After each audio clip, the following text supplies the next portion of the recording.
दर्शकों, आज की कहानी बाकी सब कहानियों से बिल्कुल अलग है। आज हम उस दुनिया की बात करेंगे जहां कोई झूठ नहीं चलता, कोई सिफारिश काम नहीं आती और कोई पैसा रिश्वत नहीं दे सकता। आज हम बात करेंगे यमराज के दरबार की, जहां हर आत्मा को अपने कर्मों का हिसाब देना पड़ता है। ये कहानी उन सभी लोगों के लिए है जो सोचते हैं कि भगवान अंधे हैं, जो सोचते हैं कि दुनिया में न्याय नहीं है, जो सोचते हैं कि पापी सुखी है और भक्त दुखी। इस कहानी को पूरा सुनिए, क्योंकि अंत तक आते आते आपकी सोच पूरी तरह बदल जाएगी। दर्शकों, किसी नगर में दो व्यक्ति रहते थे। पहले का नाम था रामदीन, एक साधारण मंदिर का पुजारी। सुबह 4 बजे उठना, स्नान करना, भगवान की आरती करना, दिन भर श्रद्धालुओं की सेवा करना, यही उसका जीवन था। रामदीन के पास न बड़ा घर था, न धन दौलत। एक छोटी सी कुटिया थी, एक बीमार पत्नी थी और 2 छोटे बच्चे थे। फिर भी उसके चेहरे पर हमेशा एक शांत मुस्कान रहती थी। वो कहता था, भगवान ने जो दिया वो बहुत है। दूसरे का नाम था महेशचंद्र सेठ, नगर का सबसे बड़ा साहूकार। उसकी दौलत का कोई हिसाब नहीं था। हवेली इतनी बड़ी कि नौकर रास्ता भूल जाए। उसके पास सब कुछ था, पैसा, रुतबा, ताकत। लेकिन वो इंसान जितना अमीर था उतना ही क्रूर भी था। गरीबों को कर्ज देकर उनकी जमीनें हड़पना, मजदूरों की मेहनत का पैसा डकार जाना, झूठे मुकदमे में करके निर्दोषों को जेल भिजवाना, यही उसका रोज का काम था। और मंदिर वो सिर्फ तब जाता था जब कोई बड़ा सौदा करना हो। जाता था, सोने की थाल में प्रसाद चढ़ाता था और सोचता था, बस हिसाब बराबर। नगर के लोग अक्सर आपस में बात करते, देखो भाई, रामदीन सारी उम्र पूजा पाठ करता रहा, फिर भी दुखी है। और महेशचंद्र पाप पर पाप करता है, फिर भी मजे में है। भगवान को दिखता क्यों नहीं? और रामदीन खुद भी कभी कभी रात को आसमान की तरफ देखकर सोचता, हे प्रभु, मैंने क्या गलत किया?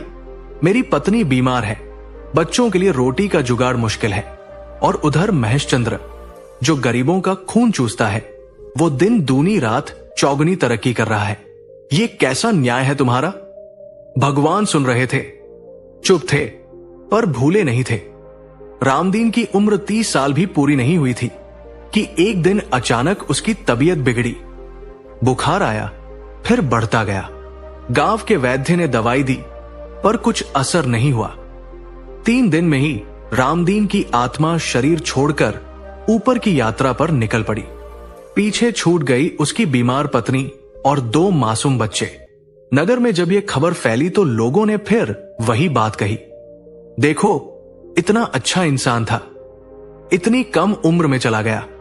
और वो पापी महेशचंद्र अभी और 50 साल जिएगा। ये कैसा भगवान है जो अपने भक्त की रक्षा भी नहीं कर सकता?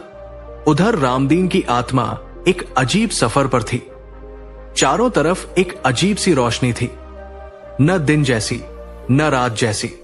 एक शीतल हवा थी जो आत्मा को एक दिशा में खींच रही थी।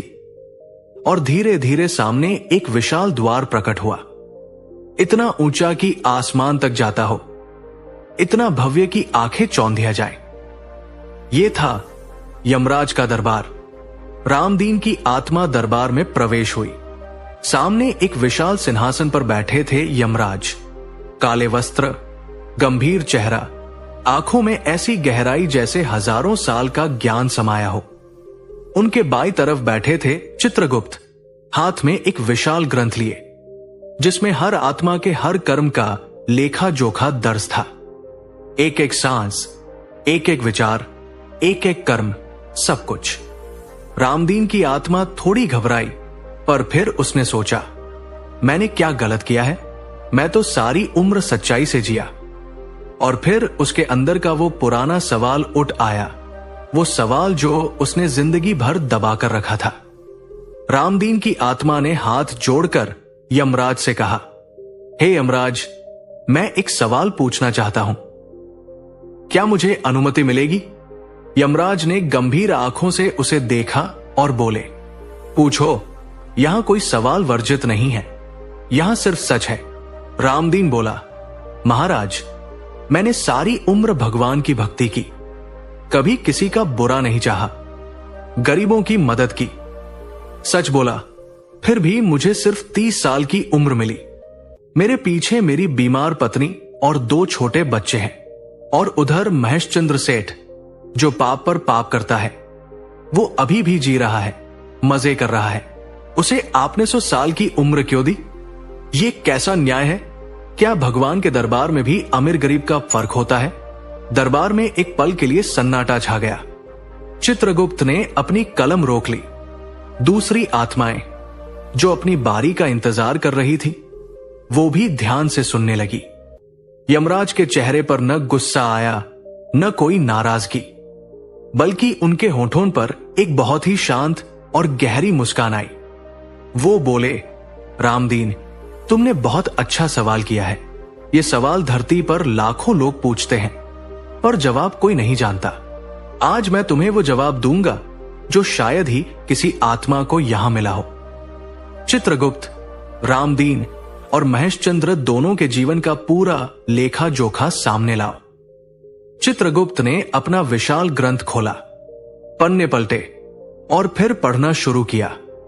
रामदीन, जन्म से लेकर मृत्यु तक के कर्म, पुण्य अनगिनत, पाप नगण्य। यमराज ने रामदीन की तरफ देखकर कहा, रामदीन, तुम्हारे पुण्यों का घड़ा इतनी जल्दी भर गया कि हमें तुम्हें वापस बुलाना पड़ा।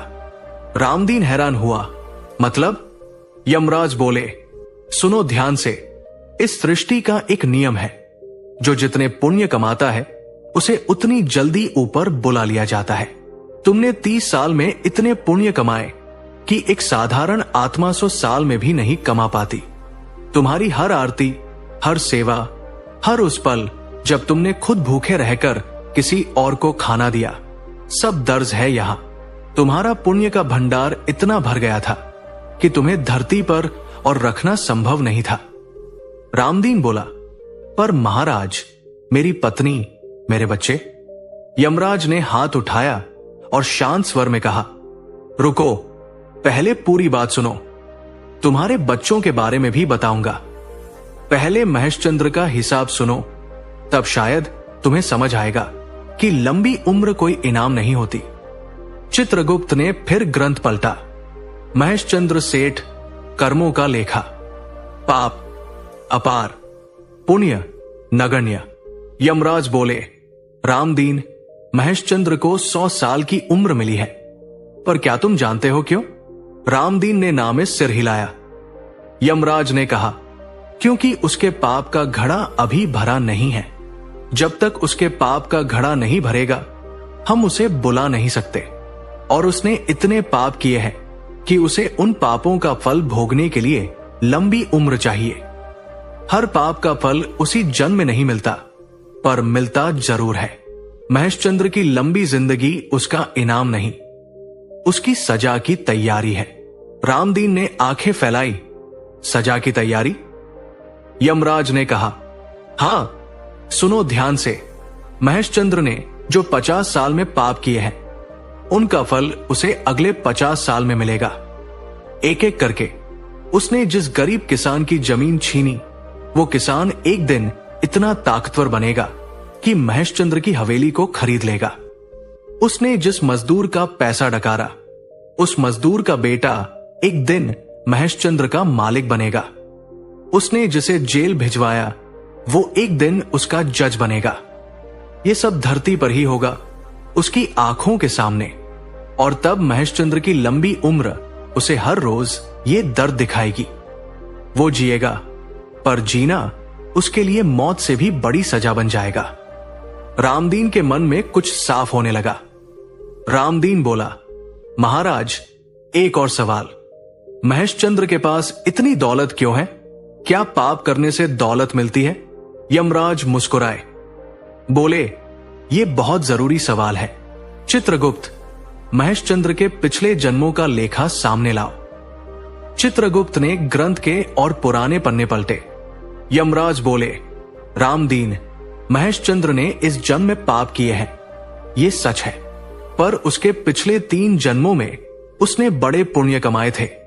एक जन्म में वो एक दानवीर राजा था जिसने अपना पूरा खजाना प्रजा पर लुटा दिया था। एक जन्म में वो एक सैनिक था जिसने देश की रक्षा में अपनी जान दी थी। उन जन्मों के पुण्यों का फल वो इस जन्म में भोग रहा है, पर साथ ही इस जन्म में जो पाप कर रहा है उसका हिसाब अलग से चल रहा है। पुण्य और पाप का हिसाब अलग अलग रखा जाता है। पुराने पुण्यों से दौलत मिलती है, पर नए पापों की सजा उससे नहीं छूटती। रामदीन बोला, तो क्या पुराने पुण्य कवच बन जाते हैं? यमराज बोले, हां, पर सिर्फ कुछ समय के लिए। जैसे किसी के बैंक में पैसे हो तो वो खर्च करता रहता है। जब तक पैसे हैं ऐश है, जब खत्म हो गए तो खाली हाथ।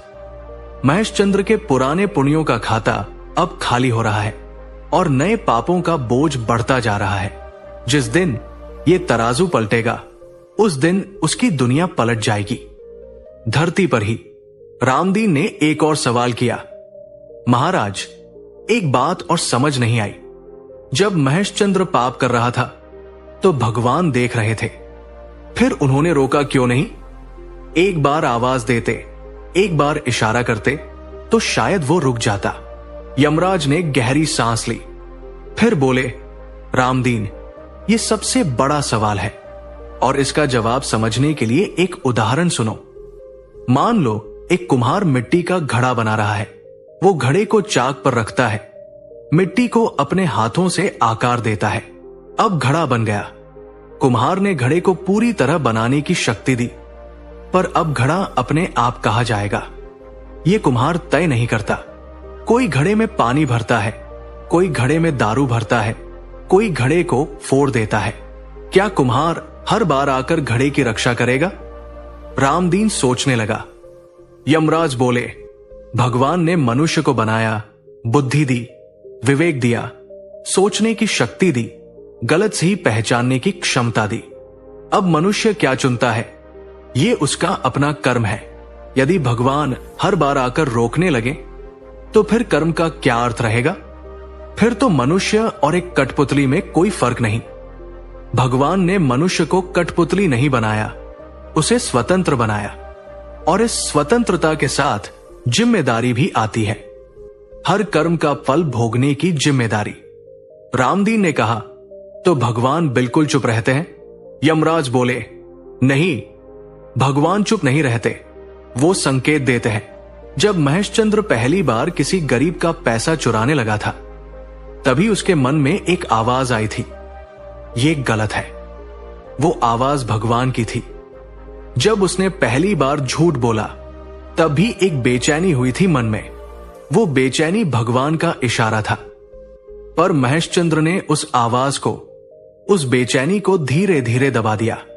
जब मनुष्य बार बार भगवान के संकेत को अनसुना करता है तब भगवान उसे उसके कर्मों पर छोड़ देते हैं और फिर उसके कर्मों का फल तय करना वो काम हम करते हैं। यमराज ने अपनी तरफ इशारा किया। रामदीन की आंखें भर आई। बोला, महाराज, मैं सब समझ गया, पर एक बात है जो मेरे दिल से नहीं जा रही। मेरे 2 छोटे बच्चे हैं, उनकी मां बीमार है। मेरे जाने के बाद उनका क्या होगा? यही सोचकर मेरी आत्मा को चैन नहीं मिल रहा। यमराज के चेहरे पर एक कोमलता आई जो शायद बहुत कम लोगों ने देखी हो। वो बोले, रामदीन, यही तुम्हारी सबसे बड़ी भूल है और यही तुम्हारी सबसे बड़ी खूबी भी। तुम दूसरों की चिंता में इतने डूबे रहते हो कि खुद के लिए कभी नहीं सोचते। इसीलिए तुम्हारे पुण्यों का घड़ा इतनी जल्दी भर गया। पर सुनो, जो इंसान सच्चे मन से भगवान की भक्ति करता है उसकी संतान को भगवान खुद संभालते हैं। तुम्हारे बड़े बेटे की बुद्धि और परिश्रम देखो, वो एक दिन ऐसा इंसान बनेगा जिस पर पूरा नगर गर्व करेगा। और तुम्हारी पत्नी, उसकी बीमारी ठीक होगी क्योंकि तुम्हारे पुण्यों का एक हिस्सा उसके और तुम्हारे बच्चों के खाते में जमा हो गया है।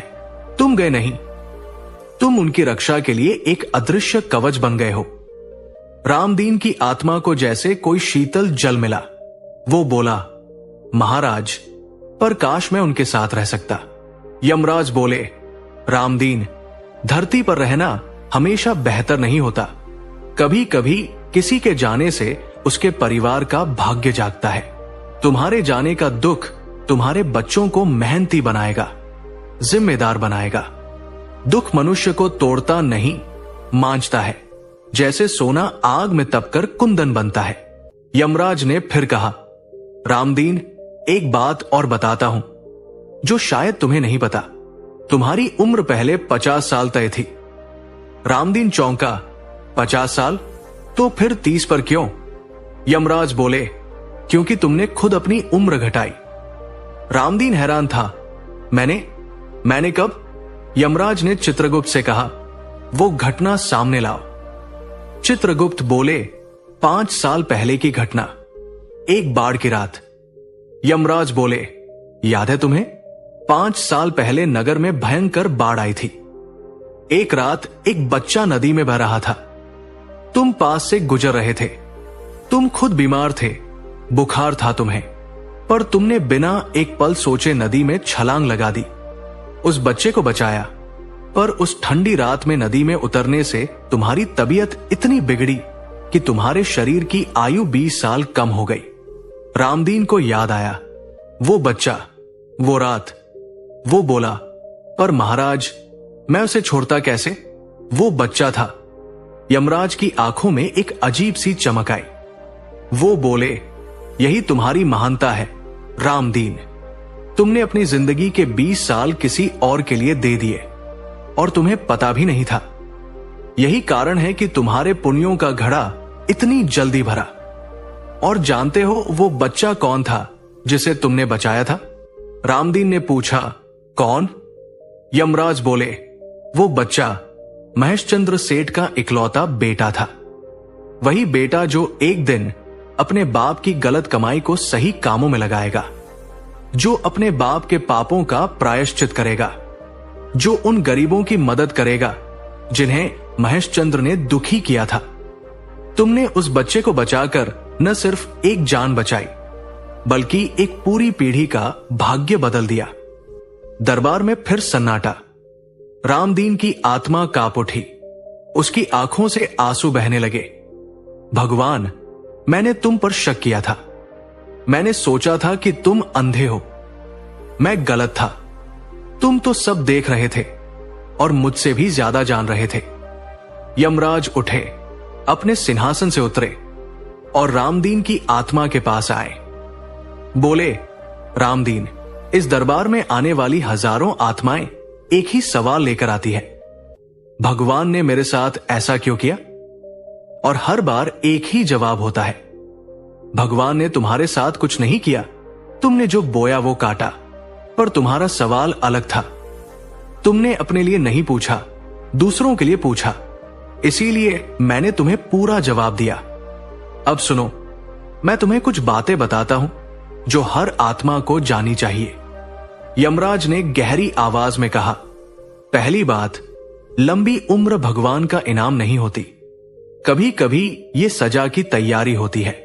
और छोटी उम्र हमेशा दुर्भाग्य नहीं होती। कभी कभी ये इस बात का संकेत है कि आत्मा इतनी शुद्ध हो गई है कि उसे धरती पर और रहने की जरूरत नहीं। दूसरी बात, दौलत भगवान की कृपा का प्रमाण नहीं है। दौलत पुराने पुण्यों का फल है जो नए पापों से भी नष्ट हो जाती है। और गरीबी भगवान की नाराजगी नहीं है। गरीबी वो परीक्षा है जिसमें आत्मा अपनी असली शक्ति को पहचानती है।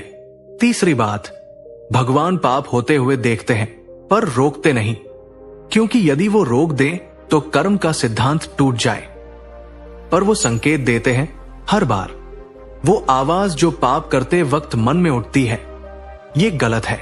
वो भगवान की आवाज है। जो उसे सुनता है वो बच जाता है। जो अनसुना करता है वो यहां हमारे पास आता है। और चौथी बात, जो सबसे जरूरी है, धैर्य रखो। भगवान की योजना तुम्हारी समझ से बड़ी है। जो आज तुम्हें अन्याय लग रहा है वो कल न्याय की नींव बन रहा होता है। जो दर्द तुम आज भोग रहे हो वो कल की शक्ति बन जाता है। बस धैर्य रखो।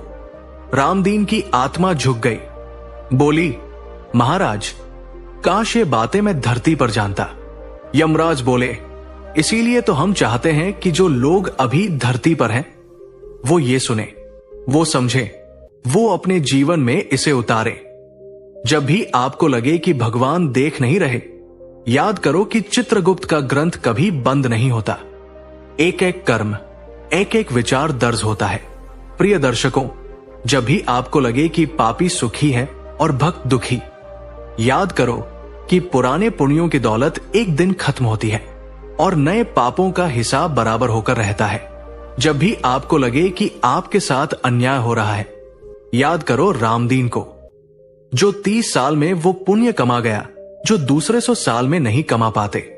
और जब भी आपके मन में ये सवाल उठे कि भगवान चुप क्यों है, तो याद करो कि वो चुप नहीं है, वो बोल रहे हैं आपके अंदर की उस आवाज से जो कहती है ये गलत है। बस उस आवाज को सुनो। भगवान जो करते हैं अच्छा ही करते हैं हमेशा। प्रिय दर्शकों, ये कहानी आपको पसंद आई हो तो वीडियो को लाइक करना मत भूलिए और हमारे चैनल को सब्सक्राइब जरूर करें। ये कहानी उन सभी लोगों तक शेयर करें जिनके मन में कभी ये सवाल आया हो कि भगवान चुप क्यों रहते हैं। मिलते हैं अगली कहानी में। आप सभी दर्शकों का बहुत